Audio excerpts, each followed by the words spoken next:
సుమన్ టీవీలో మీ business promotions కోసం ఈ కింది నెంబర్ను సంప్రదించగలరు.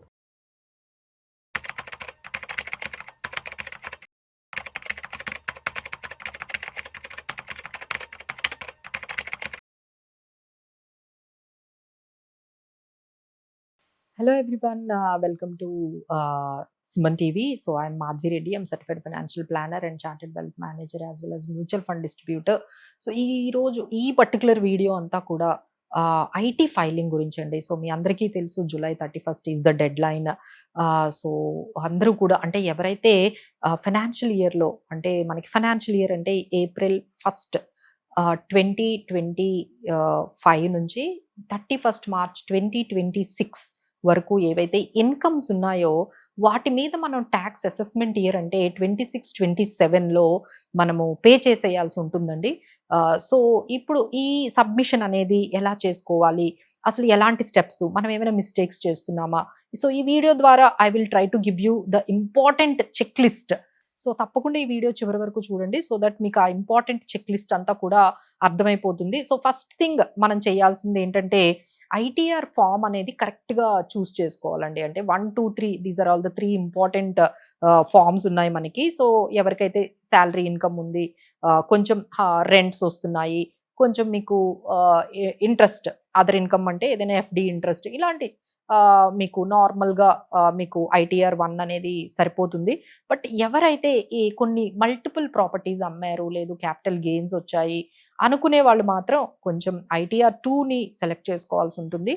సో ఐటీఆర్ 3 ఏంటంటే బిజినెస్ పీపుల్, మా దగ్గర బిజినెస్ ఇన్కమ్ కూడా ఉంది, లేదు ఇంకా ప్రొఫెషనల్ ఇన్కమ్గా మనకి కన్సల్టేషన్స్, ప్రొఫెషనల్ ఇన్కమ్ ఉంది అంటే వాళ్ళందరూ కూడా ఐటీఆర్ 3ని ఫాలో అవ్వాలండి. సో ఫస్ట్ మీరు ఆ కేటగిరీ ఫామ్ అనేది కరెక్ట్గా మీరు ఫిక్స్ చేసుకున్న తర్వాత ఏఎస్ ఉంటుందండి. సో ఏఎస్ అనేది మనకి ట్యాక్స్ ఈ పోర్టల్లో ఉంటుంది. ఈ ఫైలింగ్ ట్యాక్స్ పోర్టల్ ఉంది కదా, అక్కడికి వెళ్ళండి. అక్కడికి వెళ్ళిన తర్వాత మీరు లాగిన్ అయితే అక్కడ మీకు 26 ఏఎస్ ఫామ్ ఏఎస్ అని ఉంటుంది. అంటే ఆల్రెడీ అక్కడ క్యాప్చర్ చేసి ఉంటాయండి మీ డీటెయిల్స్ అన్నీ.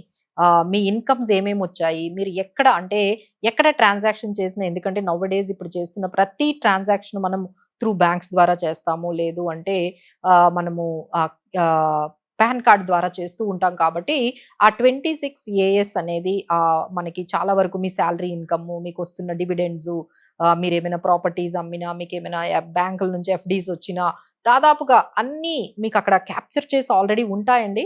సో మీరు ఒక్కసారి దాంతో మీరు ఏవైతే చూపిస్తున్నారో ఇంకేమైనా మిస్ అయ్యాయా అని చెప్పి అది ఒక్కసారి చెక్ చేసుకోండి. సో ఏదైనా మిస్ అయితే దాన్ని కూడా మీరు యాడ్ చేసుకోండి. బట్ కొన్ని ఇక్కడ మేము చెప్పే అంశం ఏంటంటే ఇంపార్టెంట్ థింగ్, కొన్ని 26 ఏఎస్ కూడా మిస్ అయ్యి ఉండొచ్చండి. ఎగ్జాంపుల్ 30 lakhs కన్నా బిలో ప్రాపర్టీ ఉన్నది, అది ఏమైనా క్యాచ్ చేయకపోవచ్చు. సో అక్కడ మీకు కనిపించలేకపోవచ్చు.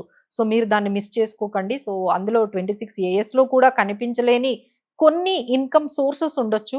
అవి కూడా మీరు ఖచ్చితంగా మీరు చూపించాలండి. లైక్ క్యాపిటల్ గెయిన్స్ ఏమైనా వచ్చినా, మీరు షేర్స్ ఏమైనా అమ్మితే, మీరు ఏమైనా ప్రాపర్టీస్ అమ్మితే, వాటి వివరాలన్నీ కూడా మీరు ఖచ్చితంగా చూపించాల్సి ఉంటుంది. సో ఈ పర్టికులర్ దాంట్లో మీకు 26 ఏఎస్ అనేది మీకు హెల్ప్ చేస్తుంది. అంటే మాక్సిమం మనం ఏమైనా మర్చిపోయినా అది అందులో కొన్ని డీటెయిల్స్ మాక్సిమం క్యాప్చర్ చేస్తుంది. ఆ తర్వాత మీకున్న అన్ని బ్యాంక్ అకౌంట్స్, అంటే ఇప్పుడు 1, 2, 3 మీ బ్యాంక్ అకౌంట్స్ ఉండొచ్చు. సో మీ బ్యాంక్ అకౌంట్స్ అన్నీ కూడా డీటెయిల్స్ అనేవి మనం డిక్లేర్ చేసేయాలి. అలానే మీకున్న ఇంట్రెస్ట్ ఇన్కమ్లో అంటే ఎఫ్డి ఇన్కమ్ కానీ, డివిడెండ్ ఇన్కమ్ కానీ, ఇవన్నీ కూడా క్యాపిటల్ గెయిన్స్, ఇవన్నీ కూడా మనం చూపించేసిన తర్వాత, రిపోర్ట్ చేసిన తర్వాత నెక్స్ట్ ఏంటంటే మీరు ఓల్డ్ ట్యాక్స్ రెజ్యూమ్ తీసుకున్నారా, న్యూ ట్యాక్స్ రెజ్యూమ్ తీసుకున్నారా అనేది ఉంటుందండి. So you can choose new tax రిజీమే. ఇప్పుడు ఆల్మోస్ట్ 70% అందరూ కూడా న్యూ ట్యాక్స్ రిజీమే ఫైల్ చేస్తున్నారు కాబట్టి ప్రాబ్లం ఏం లేదు. బట్ ఎవరైతే ఇంకా ఓల్డ్ ట్యాక్స్ రిజీమ్లో ఉన్నారో మీరు ఖచ్చితంగా మీ డిడక్షన్స్ ఏవేమైనా తీసుకున్నారు, ఎగ్జంప్షన్స్ ఏవైనా తీసుకున్నారంటే వాటికి సంబంధించిన స్టేట్మెంట్స్, ప్రూఫ్స్ అన్నీ కూడా మీరు ఖచ్చితంగా పెట్టాల్సి ఉంటుందండి. తర్వాత మీరు ఈ ఓల్డ్ న్యూని కూడా కంపేర్ చేసుకొని మీకు ఏది బెస్టర్గా ఉంటుందో అది చేసుకునే అవకాశం కూడా మీకు ఉంటుంది. సో ఫైనల్గా మీరు అది చూస్ చేసుకున్న తర్వాత అది మీకు ట్యాక్స్ అనేది ఎంత పడుతుంది అనేది అక్కడ క్యాలిక్యులేట్ చేసి ఉంటుంది. సో మీరు ఈ రిటర్న్ని ఒక్కసారి ఈ ట్యాక్స్ ఎంత అంటే మీకు కొన్నిసార్లు రిఫండ్ వచ్చే అవకాశాలు ఉంటాయి. ఒక్కొక్కసారి మనమే ట్యాక్స్ పే చేసేది ఎక్కువగా ఉంటుంది. సో ఫస్ట్ అయితే అక్కడ మీకు కనిపిస్తుంది how much tax is due అని. సో ట్యాక్స్ని అయితే పే చేసేయండి. ఇంకేమైనా రిఫండ్ ఏదైనా వచ్చేదైతే మీకు తర్వాత వస్తుంది. అక్కడ ఏదైతే డ్యూ కనిపిస్తుందో అంతవరకు మీరు ఆ సెల్ఫ్ అసెస్మెంట్ అంటారు. సో అది ఆ చలాన్‌లో ఆ ఫైలింగ్ అంతా కూడా ఆ డీటెయిల్ అంతా కూడా మీకు కనిపిస్తుంది. సో దాన్ని పే చేసేయాలి. పే చేసేసిన తర్వాత ఇక్కడతో మీ పని అయిపోలేదండి. So this is very important. ఎప్పుడైతే మీరు పే చేసేసారో ఆధార్ ఓటీపీ వెరిఫికేషన్ అయితే అస్సలు మర్చిపోకండి.